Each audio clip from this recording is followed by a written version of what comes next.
Hello, everybody. As this video is being made, the Philadelphia Phillies are in the playoffs in 2023. They just won their first game. So that's why I'm wearing a Phillies shirt, repping the home team.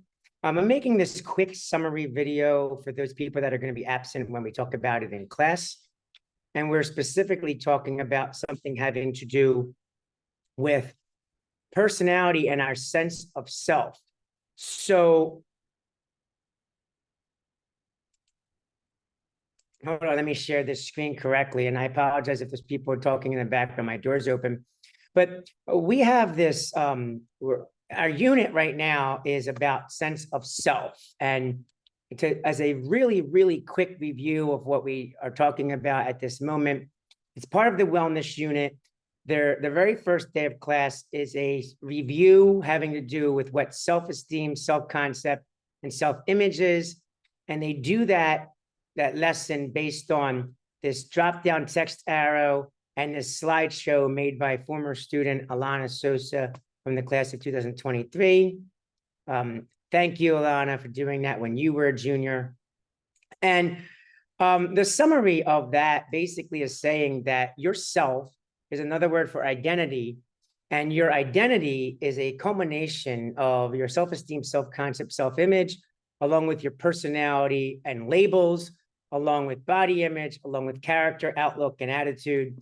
And there's some other things too, but pretty much all goes back into the same little section there. And then there's some lesson videos having to do with that on that page if you need to go and do that. Then there's some articles that you could read, and then there's some additional videos. And then day 2, we focused primarily on this video right here, the short film Identity. It was created by KJ Adamus, I think that's how you pronounced it, and produced by Stella Davis. It's about 9 years old at the recording of this video, but it's still one of the best videos I've ever seen about identity. And I love the way that it focuses on masks. So I'll circle that right here. I love the way that it focuses on masks being worn by people, and I'm not going to give it away, but just so that you know what is happening. So day 3 of the lesson is where we talk about personality. And with personality, we go back here. There's a buzzer going on in the background because the country is doing a test of the National Broadcasting System for emergencies. We talk about personality, and the very first day of class is talking about true colors personality. It's a concept created by Don Lowry in 1978, and the official site goes and talks about how this was a simplified model to go along with Myers-Briggs, created in 1978. Then there's some free assessments that they do. And then they're supposed to watch some videos about what the color means for them. Then on day 2, and depending on the settings that I have on the screen capture, I'm not sure if you're going to see the words or not, but you get the idea. Then on day 2, we look at Howard Gardner's theory of multiple intelligence. And we talk about his 8 original, I guess technically they weren't original, but his 8 standard intelligences. We do have some newer ones that are added to it, but I keep the more traditional 8 for here. Most graphics still leave out Life Smart, for example. Then there's some videos having to do with that. There's a just for fun quiz that says, are you an introvert, extrovert, or ambivert? That should match with what Gardner's theory of multiple intelligences are and what the true colors are.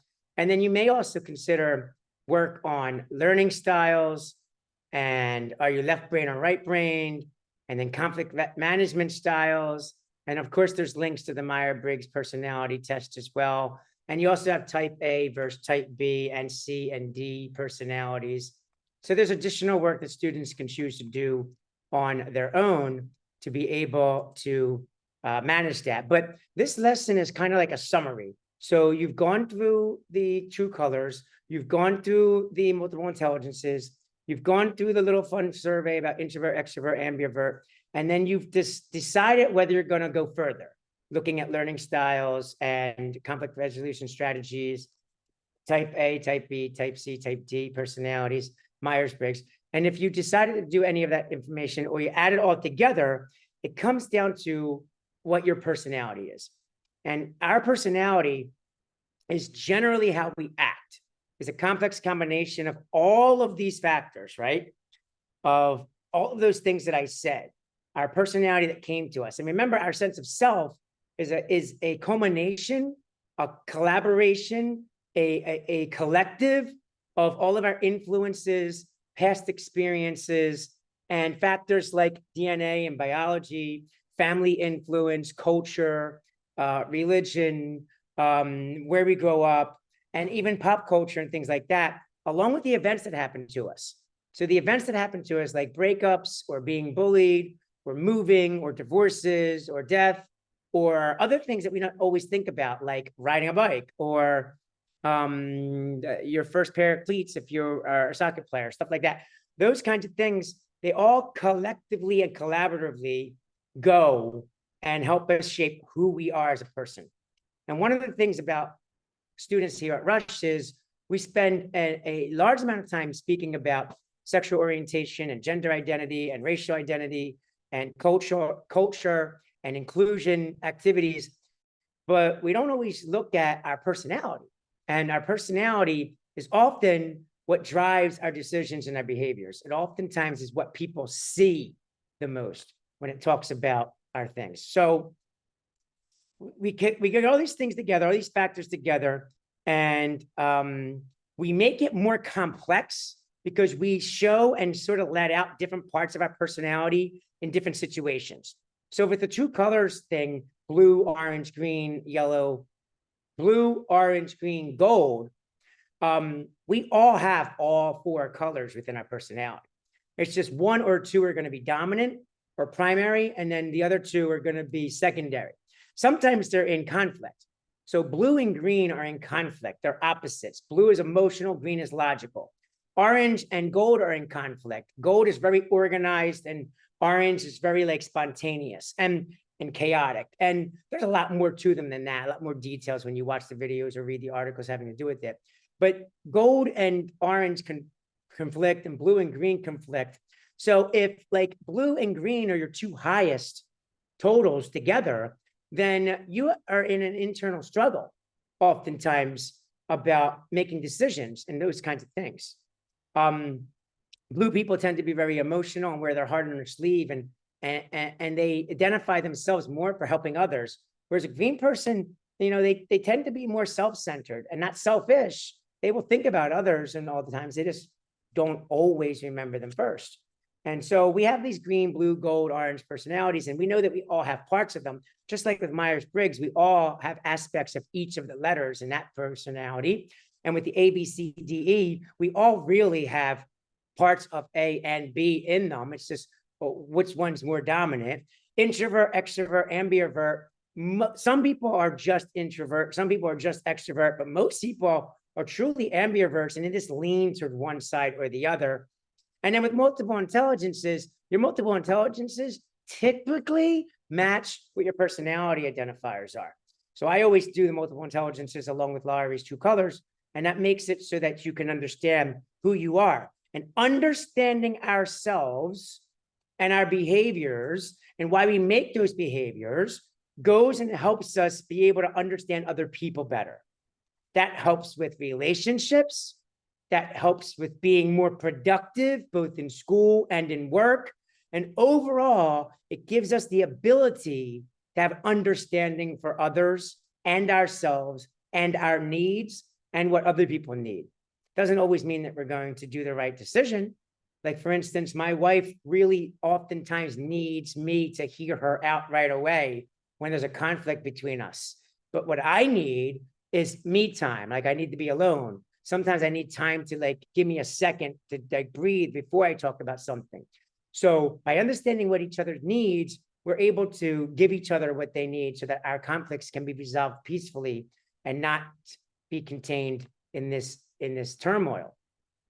Typical questions you have to ask yourselves once you find out your personality traits. And I'm going to read them, which is why I have my glasses. I'm making sure I don't leave anything out. Do we get along well with others, generally speaking? Okay. Are we me-centered or we-centered? Do we put others first often? Do we put them first too much, which is unhealthy. Are we okay being alone if we need to be, or do we need groups? The example I always give in class is if you're hanging out at home and like a really good movie's coming on, can you just get takeout and watch the movie and enjoy yourself, or do you need to have people there with you watching the movie? Are we shy and quiet and introverted, or are we loud and outgoing? Do we give in to pressure easily and what others want, or do we always want to get our way? Are we active or are we sedentary? Meaning not active, like we sit around a lot. Are we emotional or logical and strategic? Do we make decisions with our heart, or do we make decisions with our brain? Are we creative, or do we need a starting point from someone? If you're given a project and the teacher said you can do whatever you want, is that stressful for you, or do you enjoy that freedom? Are we independent or are we interdependent? Are we a leader or are we a follower? We'll come back to that one. Are we able to look at the abstract and create, or do we think mainly in concrete? None of these examples are good or bad. So some people that are green will think that blue's bad, and some people that are blue will think that green's bad. And some people that will hear these and they'll think, oh, like, I don't want to be this color. None of them are bad, but they all have to find balance. They all, because we're a little bit of all four colors, right? Blue, green, gold, orange. We're a little bit of all of the intelligences on Howard Gardner's theory of multiple intelligences. But all of this knowledge gives us what our strengths and our weaknesses are, right? So for a green gold person, which is what my colors are, I understand that my strengths are organization.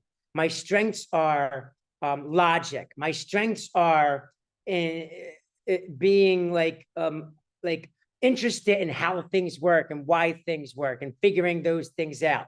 But I also understand that my weaknesses are, as bad as I feel about people and as empathetic as I can be, I often don't think about others first ahead of what needs to get done, what the task-oriented thing is. Like when my father died, all my brothers and sisters were really upset and they were crying. And my head went right to, what do I have to do? Who do I have to call? What do we have to get done? What do we got to get started? And my grieving process was really task-oriented on these are the things you need to get done because your father wanted you to do them. And I was able to get through the loss by doing that. But that's because I'm green gold. I'm logical and organized. So I was able to cope with that because of that. But in my weakness, I didn't stop to ask my sisters or my brothers how they were doing all of that time. I had to like stop and think to myself, I need to ask them how they're doing, why they're missing him and things like that. And I did, but I had to like be reminded by somebody, you need to check on your siblings, not just deal with the business aspects of organizing all of this stuff, because that's helping you, but it's not helping them. So that's just a quick little thing. In summary, remember, we all have elements of all of the different personality traits. We just have to understand what our primary ones are and what our secondary ones are. That way we can understand what our strengths are and what our weaknesses are. If you don't like what it is, you can try to change it, but that's not natural. So realistically, it is embracing our strengths and working on the weaknesses within each color, so that maybe the next time you take this survey, one of the other colors, which is lower, will be able to be raised up. When I first took this, I was green, gold, orange, blue, and orange and gold shouldn't go next to each other because they conflict. They conflict. And now I'm usually green, gold, blue, orange. So I worked to be able to be more blue, so to speak, more caring and empathetic. And today I took the surveys with my classes because I always do what I asked them to do. And gold came up as the top one, with green being my second, and then blue, and then orange. So green and blue, they're in conflict too. So, you know, you're normal. You just have to understand and be able to work with it. So what color are you on the inside? What are your 2 to 4 intelligences, your strengths, that you can identify your strengths and your weaknesses and then own it so that you can be the best you can be?